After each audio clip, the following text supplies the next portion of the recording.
టీజీ5 news. ఇక వార్త వివరాల్లోకెళ్తే భూమన కరుణాకర్ రెడ్డి, మిథున్ రెడ్డి చేసిన వ్యాఖ్యలను ప్రశంసించారు. సంగ్రామం నుంచి వచ్చిన యుద్ధవీరుడి మాటల్లాగా ఉన్నాయని అన్నారు. కూటమి ప్రభుత్వం ఎన్ని అరాచకాలు సృష్టించినా మిథున్ అడుగు వెనకడుగు వేయరని చెప్పారు. ఆయన ధైర్యం, పట్టుదల పార్టీ కార్యకర్తలకు స్ఫూర్తిదాయకమని అభిప్రాయపడ్డారు. సంక్షోభ కాలంలో నాయకత్వం చూపే గుణం మిథున్లో ఉందని అన్నారు. ప్రజల న్యాయం కోసం కఠినంగా నిలబడుతున్న ఆయన పట్ల విశ్వాసం ఉందని తెలిపారు. కూటమి కుట్రలు ఎప్పటికీ నిలవవని, చివరికి ప్రజాస్వామ్యం గెలుస్తుందని ధైర్యం వ్యక్తం చేశారు. మాట్లాడినటువంటి మాటలు ఎంతో స్ఫూర్తిదాయకంగా ఉన్నాయి. సంగ్రామం నుంచి విజయభేరితో తిరిగి వచ్చిన యుద్ధ వీరునికి మళ్ళీ ఆయన మాటలు రాష్ట్రంలో ఉన్న వైఎస్ఆర్ కాంగ్రెస్ పార్టీ కార్యకర్తలందరినీ కూడా ప్రేరేపితుల్ని చేస్తున్నాయి. నిర్బంధాలు, దౌర్జన్యాలు, దాష్టికాలు మనల్ని ఏమీ చేయలేవు, పోరాడితే పోయేదేమీ లేదు అన్నటువంటి ఒక మహత్తరమైన నినాదం మళ్లీ వైఎస్ఆర్ కాంగ్రెస్ పార్టీ కార్యకర్తలకందరికీ కరదీపికగా అందించినట్టుగా కనపడుతున్నది. మంచి చింతనిప్పుల్లో కాల్చిన అక్షరాలను మాటలుగా ఆయన నిన్న వదిలినట్టున్నది.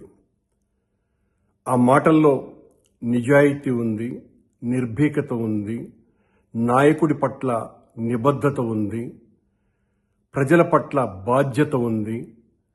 ఒక తప్పుడు కేసులో ఇరికిస్తే భయపడే వాళ్ళు ఎవ్వరూ లేరు అన్నటువంటి ఒక గొప్ప సాహసం అందులో ఉంది.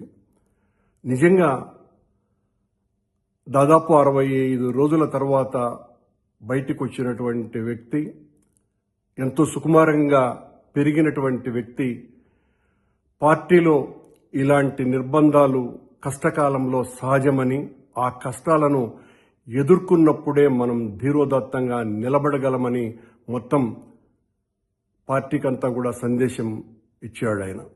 నిజంగా అభినందించదగ్గ విషయం. Mithun, I personally felt I also inspired by your words. చాలా నిజాయితీగా చెప్తున్నా, నాకు చాలా ఆనందం వేసింది, ముచ్చటేసింది.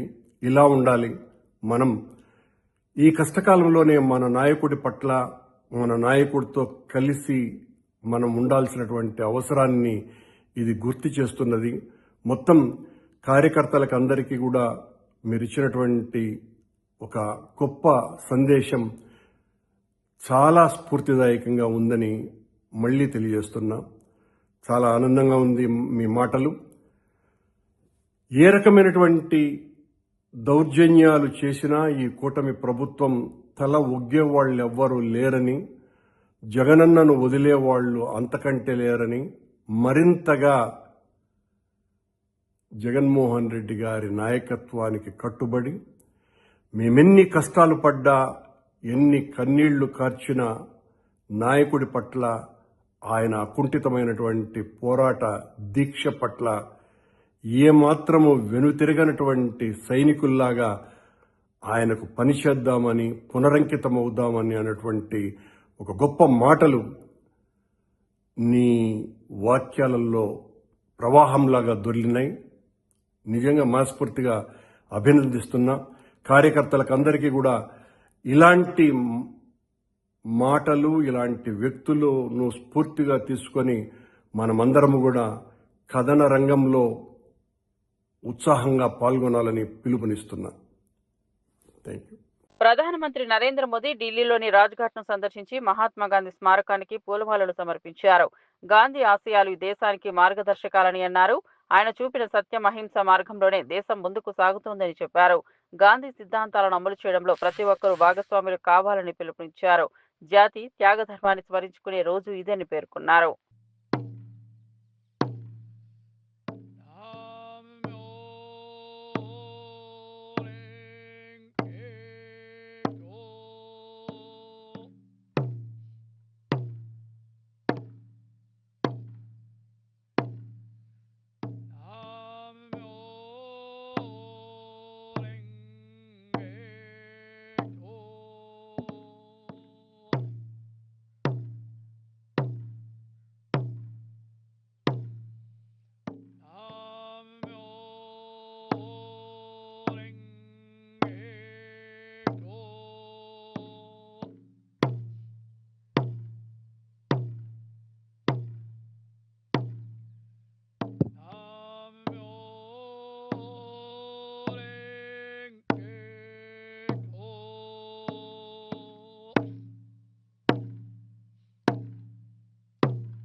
విజయదశమి రోజు మనసులో బలమైన సంకల్పం చేస్తే ఖచ్చితంగా నెరవేరుతుందని సీఎం చంద్రబాబు అన్నారు. విజయవాడ కార్నివాల్లో పాల్గొని ప్రజలకు శుభాకాంక్షలు తెలిపారు. ఈ పండుగలో ధర్మం గెలుస్తుందని, ప్రతి ఒక్కరూ న్యాయ మార్గంలో నడవాలని పిలుపునిచ్చారు. ప్రజల శ్రేయస్సే తన ప్రభుత్వ ధ్యేయమని చెప్పారు. ప్రధానమంత్రి గారు ఒక నిర్ణయం చేసినప్పుడు చూస్తే జిఎస్టీ రిఫార్మ్, ఒకప్పుడు 6-7 స్లాబ్లు ఉండేటివి, చాలా కాంప్లికేటెడ్ ఉండేది. ఈరోజు అన్నీ తీసేసి సరళీకృతం చేసి 2 స్లాబులు తీసుకొచ్చారు, 5, 18. అందరూ అనుకున్నారు ఆదాయం తగ్గిపోతుందని. నాకు ముందే నేను చెప్పాను ఆదాయం తగ్గదనుకున్నాం. ఈరోజు పర్చేసింగ్ కెపాసిటీ పెరిగింది. ఈరోజు దసరా నుంచి దీపావళి కాకుండా అన్ని పండుగలు బ్రహ్మాండంగా చేసుకునే పరిస్థితికి వచ్చిందంటే ఇది నిజమైన రిఫార్మ్. రిఫార్మ్ అనేది డబ్బులుండేవాళ్ళ కోసమే కాదు, ప్రతి ఒక్కరికి మెరుగైన జీవన ప్రమాణాలు రావాలి. ఎలక్ట్రానిక్ వస్తువుల దగ్గర నుంచి నిత్యావసర వస్తువులు కానీ, ఇంకా కామన్ మ్యాన్కు కానీ, మిడిల్ క్లాస్ వాడేటన్నీ కూడా ధరలు తగ్గితే దానివల్ల ఎకానమీ అభివృద్ధి అవుతుంది. అలాంటి నిర్ణయం చేశారు. ఇలాంటి సమయంలో అవి కూడా మాట్లాడుకుంటూ ఎక్కడికక్కడ ఒక మంచి ఉద్దేశంతో పెట్టిన ఈ రిఫార్మ్స్ అన్నీ కామన్ మ్యాన్కి చేరవేయడంలో మనందరం కూడా ముందుకు పోవాల్సిందిగా మిమ్మల్ని అందరినీ కోరుకుంటూ, ఇలాంటి అవేర్నెస్ ఇంకా పెట్టుకోవాల్సిన అవసరం ఉంది. ఒకటే మీరు గుర్తుపెట్టుకోవాలి, ఈరోజు విజయదశమి. మనసులో సంకల్పం చేస్తే ఆ సంకల్పం ఆటోమేటిక్గా సాధించే అవకాశం వస్తుందని చెప్పి నేను మీకు తెలియజేసుకుంటూ, ఇంత మంచి రోజున ఇంత మంచి ప్రోగ్రాం పెట్టినట్టు మాధవ్ గారిని మరొక్కసారి అనకాపల్లి జిల్లా నర్సీపట్నంలో జరిగిన దసరా వేడుకలకు స్పీకర్ అయ్యన్న పాత్రుడు హాజరయ్యారు. భక్తులతో కలిసి దర్శనాలు చేశారు. ఆలయాల అభివృద్ధికి ఎల్లప్పుడూ కట్టుబడి ఉంటానని చెప్పారు. భక్తుల సంక్షేమం కోసం కృషి చేస్తానని హామీ ఇచ్చారు.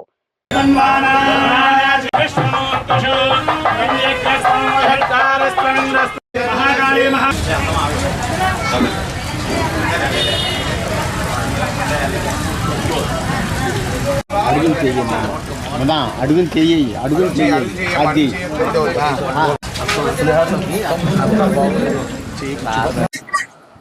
ముందుగా దసరా సందర్భంగా అందరికీ శుభాకాంక్షలు తెలియజేస్తూ, అమ్మవారి ఆశీస్సులు ఎప్పుడు కూడా మన రాష్ట్రం పైన, మన ప్రజల పైన, మన అందరిపైన ఉండాలని చెప్పి మనస్ఫూర్తిగా కోరుకుంటున్నాను. రెండో విషయం ఏంటంటే, అమ్మవారి గుడి ఏ ముహూర్తాన్ని కట్టామో తెలియదు, కానీ ఆ రోజు నా చేతి మీదుగా శంకుస్థాపన చేశాను. అమ్మవారి ఆశీస్సుతో మేము ఎవరో ఊహించలేదు ఇంత బ్రహ్మాండంగా అమ్మవారు పండుగ జరుగుతాయని. కమిటీ వాళ్ళు కూడా చాలా బ్రహ్మాండంగా చేస్తున్నారు. రోజు అడుగుతున్నాను ఎలా జరుగుతుందని అడుగుతున్నాను. ఈ దసరా ఉత్సవాలు ఈ 10 రోజులు కూడా పూజలే కాకుండా అన్నదానం కూడా పెట్టారు. ఈ 10 రోజుల్లో 25,000 మంది పూజ చేస్తారు. తక్కువ కాదు. 10 రోజుల్లో అమ్మవారి పూజ దగ్గర ప్రసాదం 25,000 మంది పూజ చేస్తారు. కమిటీ వాళ్ళకి, పూజారులకి, అలాగే గవర్నమెంట్ పెద్దలు ఆఫీసులు వచ్చారు, వాళ్ళందరికీ కూడా ప్రభుత్వం తరఫున నాకు ధన్యవాదాలు తెలియజేస్తాను. అలాగే భక్తులు కూడా ఈ సంవత్సరం నేను చూశాను. నేను గ్రామాలు తిరుగుతూ ఉంటాను, రోజు ఎక్కడ 2-3 గ్రామాలు తిరుగుతూ ఉంటాను. ఏ గ్రామం వెళ్ళినా ఆడవారు, మగవారు కూడా మాల వేసుకొని ప్రతి గ్రామంలో ఉన్నారు. ఈ సంవత్సరం మరీ ఎక్కువ కనపడ్డారు నాకు. అంటే రోజు రోజు కూడా అమ్మవారి మీద నమ్మకంతో, భక్తితో ప్రజలందరూ కూడా. అలాగే నేను విజయవాడలో చూశాను, మన విజయవాడలో ఉన్నాను నేను. ఆ కార్యక్రమానికి కూడా వెళ్ళాను, విజయవాడలో అమ్మవారి కార్యక్రమానికి. బ్రహ్మాండంగా జరిగింది, ఎప్పుడూ లేదు. చిన్నప్పటి నుంచి వస్తాను విజయవాడలో. ఈ సంవత్సరం జరిగినట్టు ఇప్పుడు జరగలేదు, బ్రహ్మాండంగా చేశారు. మైసూరులో దసరాకి బ్రహ్మాండంగా చేస్తారు. ఇండియా మొత్తం మీద మైసూరు బ్రహ్మాండంగా జరిగింది ఆ రోజుల్లో. ఇవాళ మైసూరుతో సమంగా విజయవాడలో బ్రహ్మాండం చేశారు. అంటే రోజు రోజు ప్రజల్లో భక్తిభావం పెరిగి అమ్మవారికి అంకిత భావంతో పనిచేస్తున్న సందర్భాలు మనం కళ్ళారు చూస్తున్నాం. ఇక నా గురించి చెప్పాలంటే మీకు తెలిసిందే, చెప్పాల్సిన లేదు. అయితే నాకు ఉన్న అదృష్టం ఏంటంటే మరి భగవంతుడి దయ వల్ల ఇదే నర్సీపట్నంలో ఈ అమ్మవారికి శంకుస్థాపన చేసింది నేనే. ఆ అదృష్టం నాకే దక్కింది. వేరంతో గొడవలు అయిపోయారు. నెల్లూరు రూరల్ ఎమ్మెల్యే కోటంరెడ్డి శ్రీధర్ రెడ్డి కుటుంబ సమేతంగా పరమేశ్వరి అమ్మవారిని దర్శించుకున్నారు. ప్రత్యేక పూజలు నిర్వహించారు. ఆలయ అధికారులు పూర్ణకుంభంతో స్వాగతం పలికారు. ప్రజలకు దుర్గాదేవి ఆశీస్సులు లభించాలని ఆకాంక్షించారు. కూటమి ప్రభుత్వానికి అమ్మవారి ఆశీస్సులు ఉండాలని ప్రార్థించారు. ఈ విజయదశమి పర్వదినాన నెల్లూరు గ్రామదేవత ఇరుకడల పరమేశ్వరి అమ్మవారిని కుటుంబ సమేతంగా దర్శించుకొని అమ్మవారి ఆశీస్సులు, ఆ యొక్క పూజారుల ఆశీస్సులు తీసుకుని ఈ సందర్భంగా ప్రజలందరికీ మంచి జరగాలని, అందరికీ మేలు జరగాలని, ఈ నెల్లూరుపై గ్రామదేవత ఇరుకడల పరమేశ్వరి అమ్మవారి ఆశీస్సులు ఎప్పటికీ ఉండాలని చెప్పని కోరుకుంటూ 10 మందికి మేళ్లు చేసే విధంగా, 10 మందికి సాయం చేసే విధంగా, ప్రజలందరికీ కనీసపాటి అవసరాలు తీర్చే విధంగా ఒక మంచి కార్యక్రమాల్ని చేసే విధంగా అమ్మవారి ఆశీస్సులు ఎప్పుడూ ఉండాలని అమ్మవారిని ప్రార్థిస్తూ ప్రజలందరికీ కూడా విజయదశమి శుభాకాంక్షలు. టీటీడీ ఈవో అనిల్ కుమార్ సింఘాల్ మీడియాతో మాట్లాడుతూ సెప్టెంబర్ 24 నుండి అక్టోబర్ 2 వరకు జరిగిన బ్రహ్మోత్సవాలు విజయవంతంగా ముగిశాయని తెలిపారు. లక్షలాది భక్తులు వాహన సేవల్లో పాల్గొన్నారని చెప్పారు. 28 రాష్ట్రాల కళాకారులు ప్రదర్శనలు ఇచ్చారని వివరించారు. భద్రత కోసం పోలీసులు, విజిలెన్స్, ఎన్డీఆర్ఎఫ్ సేవకులు కృషి చేశారని ప్రశంసించారు. సామాన్య భక్తులకి ఎక్కడ కూడా ఇబ్బంది లేకుండా తిరుమల పవిత్రతని కాపాడుకుంటూ వైభవంగా నిర్వహించాలని దిశానిర్దేశం చేయడం జరిగింది. దానికి అనుగుణంగానే టీటీడీ బోర్డు అవసరమైనటువంటి నిర్ణయాలు ఇవన్నీ కూడా తీసుకున్నారు. ఆ నిర్ణయాల మేరకు అధికార యంత్రాంగం అందరూ కూడా దాదాపు గత 3 నెలల నుంచి ఇంజనీరింగ్ వర్క్స్ ఇవన్నీ కూడా పూర్తి చేసుకోవడం, బ్రహ్మాండంగా విద్యుత్ దీపాలంకరణలు, పుష్పాలంకరణలు ఇవన్నీ కూడా ఏర్పాటు చేసుకోవడం, వస్తున్నటువంటి లక్షలాది మంది భక్తుల కోసం వసతి సౌకర్యం కానీ, అన్నప్రసాదాల సౌకర్యాలు కానీ, మెడికల్ పరంగా ఏమైనా ఇబ్బంది ఉంటే ఆ ఫెసిలిటీలు ఇవన్నీ కానీ అన్నీ కూడా ఏర్పాట్లు పూర్తి చేయడం జరిగింది. మరి ముఖ్యంగా జిల్లా అధికారి యంత్రాంగంతో కోఆర్డినేషన్లో పకడ్బందీ సెక్యూరిటీ బందోబస్తు ఇవన్నీ కూడా ఏర్పాటు చేసుకున్నాం. వస్తున్నటువంటి భక్తులకి ఎక్కడా కూడా రవాణా సౌకర్యాలు కానీ, పార్కింగ్లో ఉన్నటువంటి పార్కింగ్ ప్లేసెస్ అన్నీ కూడా ఏర్పాటు పూర్తి చేసుకోవడం, పార్కింగ్ కాకుండా కింద తిరుపతిలో అదనపు పార్కింగ్ ఏర్పాటు చేసుకొని వెహికల్ మూవ్మెంట్లు కూడా ఎటువంటి ఇబ్బంది లేకుండా ఏర్పాటు చేసుకోవడం జరిగింది. వస్తున్నటువంటి భక్తులు మరీ ముఖ్యంగా గరుడ సేవ నాడు ఉదయం నుండి సాయంత్రం వరకు లక్షలాది మంది భక్తులు తిరుమలలో ఉండి స్వామివారి వాహన సేవ తెలిపించే కార్యక్రమం చేశారు. మూలవార దర్శనం కూడా చేసుకోవడం జరిగింది.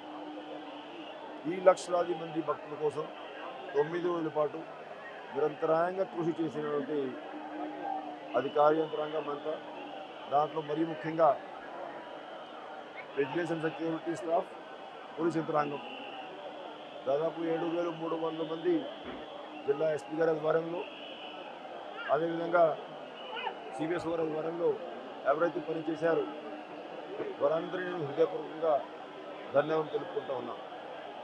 ఎందుకంటే 9 రోజుల పాటు నిరంతరాయంగా కృషి చేసి పకడ్బందీ బందోబస్తు ఈ కార్యక్రమం నిర్వహించారు. అదేవిధంగా ఇంజనీరింగ్ స్టాఫ్ దాదాపు 3,500 మంది శ్రీవారి సేవకులు, ఎంతోమంది ట్రాన్స్పోర్ట్ డిపార్ట్మెంట్ స్టాఫ్, ఐపీఎస్ఆర్టీసీ స్టాఫ్, టీటీడీ నుంచి డెప్యుటేషన్ మీద వచ్చేటువంటి 640 మంది స్టాఫ్, వాళ్ళందరూ కూడా ఎన్ని రోజుల పాటు కృషి చేశారు. అదేవిధంగా ఇవాళ ఈ చక్ర స్నానం సందర్భంగా కూడా ఎంతోమంది విజిలెన్స్ అండ్ సెక్యూరిటీ స్టాఫ్, శ్రీవారి సేవకులు, ఎన్డీఆర్ఎఫ్, ఎస్డీఆర్ఎఫ్, ఫైర్ డిపార్ట్మెంట్ సిబ్బంది, ఫిషరీస్ డిపార్ట్మెంట్ నుంచి వచ్చేటువంటి స్విమ్మర్స్ వీరందరూ కూడా సేవలు అందించారు. వందలాది మందికి సరైన సమయంలో మెడికల్ ట్రీట్మెంట్ ఇస్తూ ఎంతోమంది మెడికల్ పారామెడికల్ స్టాఫ్ సేవలు అందించారు. వాళ్ళందరూ కూడా హృదయపూర్వక అభినందనలు తెలియజేస్తున్నారు. ముఖ్యంగా ఎంతోమంది రిలీజియస్ స్టాఫ్ ప్రధాన అర్చకులు ఆధ్వర్యంలో మిగతా అర్చక స్వాములు, అదేవిధంగా జీంగారు ఆధ్వర్యంలో మిగతా రిలీజియస్ స్టాఫ్ వాళ్ళప్పుడు కూడా ఎప్పటికప్పుడు ఈ క్యాంకర్ ఇవన్నీ కూడా ఆగముక్తంగా నిర్వహించే కార్యక్రమం చేశారు. దేవాలయంలో కూడా భక్తులందరికీ మూలవర్ల దర్శనం కల్పించారు. ముఖ్యంగా లక్షలాది మంది భక్తులు 9 రోజుల పాటు తిరుమల వచ్చి వాహన సేవలు. అన్నమయ్య జిల్లా రాయచోటిలోని వీరభద్రస్వామి ఆలయంలో విజయదశమి సందర్భంగా ఘనంగా జరిగింది. మంత్రి మండిపల్లి రాంప్రసాద్ రెడ్డి దంపతులు పట్టు వస్త్రాలను సమర్పించారు. ఆలయ అర్చకులు ప్రత్యేక పూజలు నిర్వహించారు. జమ్మి చెట్టుకు పూజలు చేశారు. ఆలయ ఈవో రమణారెడ్డి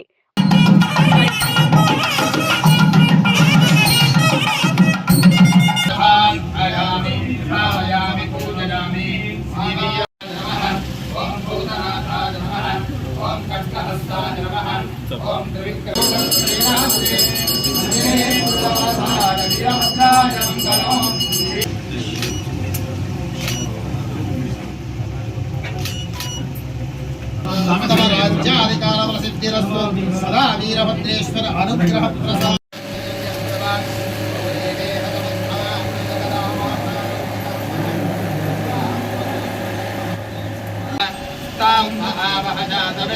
లక్ష్మీ మనపగామిని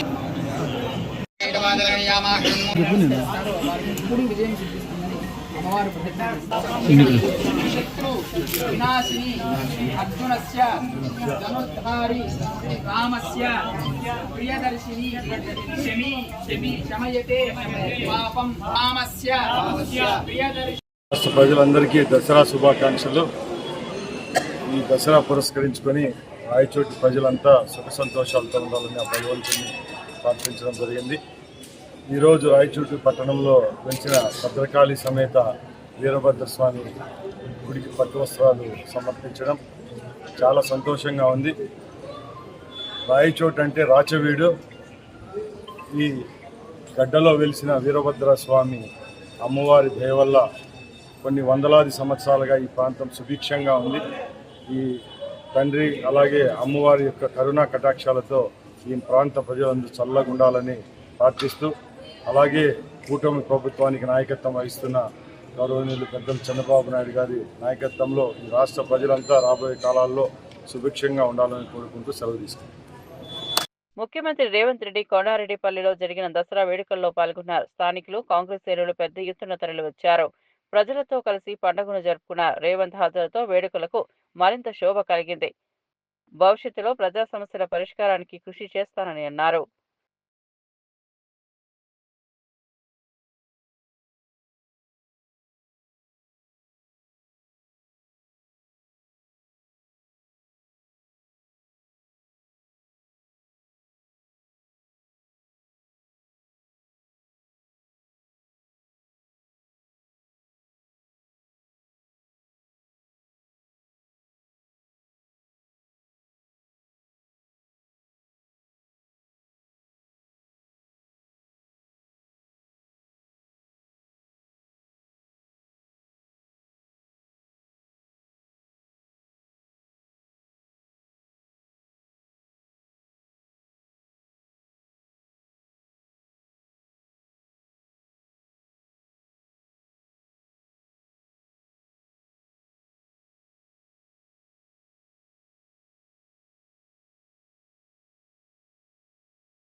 విజయదశమి సందర్భంగా టీటీడీ నుంచి ప్రత్యేక సందేశం విడుదలైంది. బ్రహ్మోత్సవాలు విజయవంతంగా జరగడానికి సహకరించిన అధికారులు, సిబ్బంది, భక్తులందరికీ ధన్యవాదాలు తెలిపారు. టీటీడీ చరిత్రలో ఇంత ఘనంగా భక్తులకు ఇబ్బంది లేకుండా జరిగిన వేడుక ఇదే మొదటిసారిగా గుర్తించారు.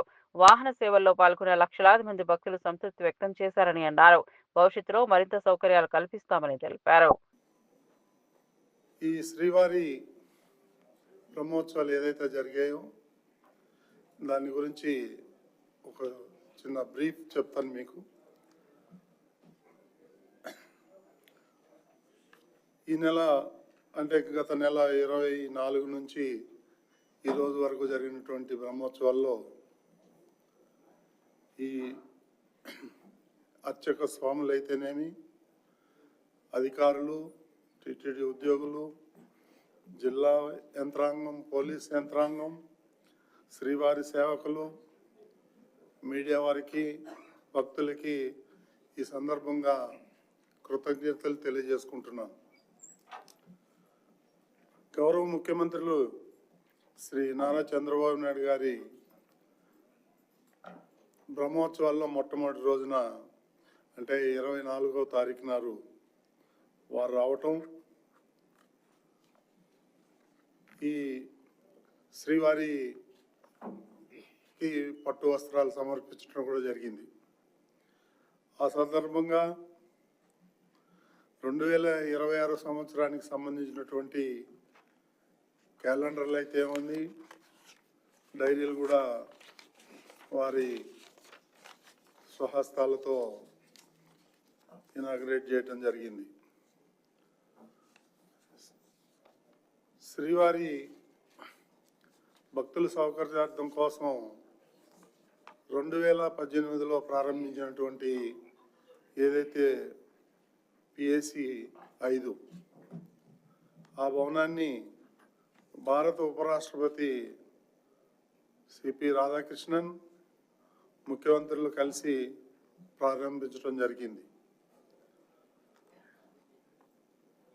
వైకుంఠ క్యూ కాంప్లెక్స్లో క్యూ లైన్ల నిర్వహణ కోసం నూతనంగా నిర్మించినటువంటి ఇంటిగ్రేటెడ్ కమాండ్ కంట్రోల్ సెంటర్ని వారు ప్రారంభించడం జరిగింది. అదేవిధంగా గరుడ సేవ రోజున బ్రహ్మోత్సవాలకు వచ్చినటువంటి భక్తుల గ్యాలరీలోను, క్యూ లైన్లోను నేను, పాలక మండలి సభ్యులు, అధికారులు అందరూ కలిసి ఈఓ గారు, జేఓ వీరబ్రహ్మం గారు, సివిఎస్ఓ గారు మురళీకృష్ణ గారు, జిల్లా ఎస్పీ సుబ్బారాయుడు గారు, టీటీడీ ఉన్నతాధికారులు అందరూ కూడా మాట్లాడటం జరిగింది. టీటీడీ కల్పించిన ఏర్పాట్లపై భక్తుల్లో 100% సంతృప్తి వ్యక్తం చేయడం కూడా జరిగింది. భక్తులకి టీటీడీ కల్పించిన ఏర్పాట్లపై గౌరవ ముఖ్యమంత్రి శ్రీ నారా చంద్రబాబు నాయుడు గారు కూడా తన ట్వీట్ ద్వారా శుభాకాంక్షలు తెలియజేయడం జరిగింది.